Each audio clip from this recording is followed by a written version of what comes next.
अस्सलाम वालेकुम फ्रेंड्स, कैसे हैं आप सब लोग? ठीक हैं। अच्छा फ्रेंड्स, आज हम बनाने जा रहे हैं साबित साबित मसूर की जो है वो दाल बनाने जा रहे हैं। इसे हमने भिगो लिया है तकरीबन 1 घंटा और ये इनफ है इस दाल के लिए। ठीक है।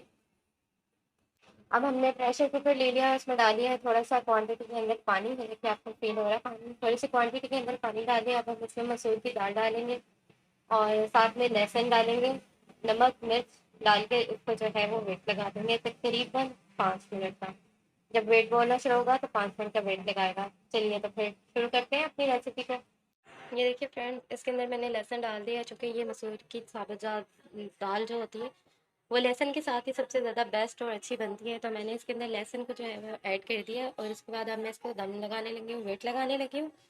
और वेट लगा के जैसे ही वेट बोलेगा तो सिर्फ 5 मिनट का वेट चलना चाहिए।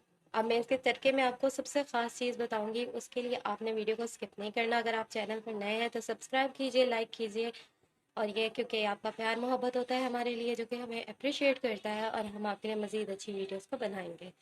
ठीक है। मैंने इसके अंदर लहसुन ऐड कर दिया है, आपको नज़र आ रहा है नमक और सिर्फ लाल मिर्च। इसके अलावा इसमें कोई चीज़ ऐड नहीं करनी। तड़के में इसके स्पेशल ऐड करना है वो मैं आपको बाद में बताऊँगी। लीजिए व्यूअर्स, अब मैं वेट उठाने लगी हूँ, उठा दिया और इसको खोलने लगी हूँ। और साबित मसूर की दाल जो है वो गल चुकी है, मैं आपको दिखाती हूँ।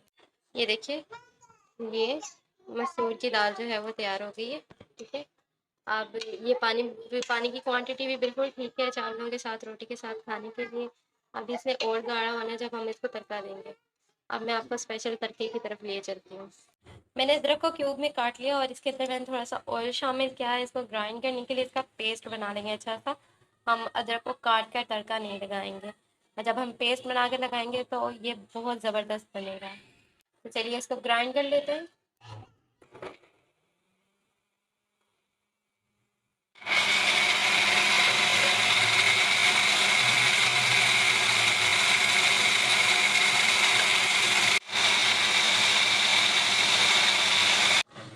तड़के के लिए हमने ज़ीरा डाल दिया, जैसे कि मैंने आपको पहले दिखाया।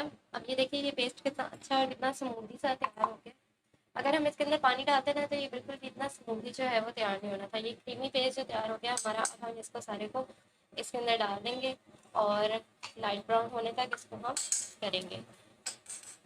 अच्छा, तड़के के लिए ना हम आग बिल्कुल ही आहिस्ता रखेंगे। और जैसे कि मैंने आपको कल बताया था कि जब आप ऑयल डालकर स्मूदी बनाते हैं लहसुन या अदरक की, तो ये स्मूदी जो है वो आप देख सकते हैं कि किस कदर जो है वो स्मूथ होती है। और ये इसकी जो क्वांटिटी बनती है वो बहुत ज़बरदस्त होती है। तो अगर आपको ये सेव करना हो तो आपको ऑयल डाल के ही ग्राइंड करना है और फिर उसको सेव कर लेना है जार में। तो चलिए अपने स्पेशल इंग्रेडिएंट की तरफ चलते हैं, जिससे जो है वो मसूर की दाल का टेस्ट दोबारा हो जाएगा और वो मैं आपको डाल के दिखाती हूँ। ये है जी मेरा स्पेशल इंग्रेडिएंट, कुटी हुई लाल मिर्च। अगर आपके पास साबुत है ना तो वो ज़्यादा बेटर रहेगी। मेरे पास चूँकि कुटी हुई लाल मिर्च है और ये भी वैसा ही काम देती है, लेकिन अगर साबुत हो तो ज़्यादा बेहतर रहेगा। उसकी खुशबू बहुत ज़बरदस्त बनती है। अब मैं ये तड़के में ऐड कर दूँगी। ठीक है। अब इस तड़के को बनने देते हैं, अच्छी तरह लाइट ब्राउन होने देते हैं। देखिए व्यूअर्स, तड़का जो है वो लाइट ब्राउन हो गया है। शायद आपको इस तरह से ज़्यादा अच्छा नज़र नहीं आ रहा कलर, लेकिन ये लाइट ब्राउन हो चुका है। और अब हम इसी लेवल के ऊपर जो है वो इसे दाल में ऐड कर देंगे। देखिए व्यूअर्स, मैंने तड़का ऐड कर दिया और ये पकना शुरू हो गया। हम इसको तकरीबन 10 मिनट तक पकाएंगे ताकि घी का कच्चापन खत्म हो जाए। अब इस रेसिपी को ज़रूर ट्राई कीजिएगा और कमेंट में बताइएगा कि आपको रेसिपी कैसी लगी है और किस तरह की बनी आपकी दाल। इंशाल्लाह फिर मिलेंगे किसी नई रेसिपी के साथ, कुकिंग विद फैटी में।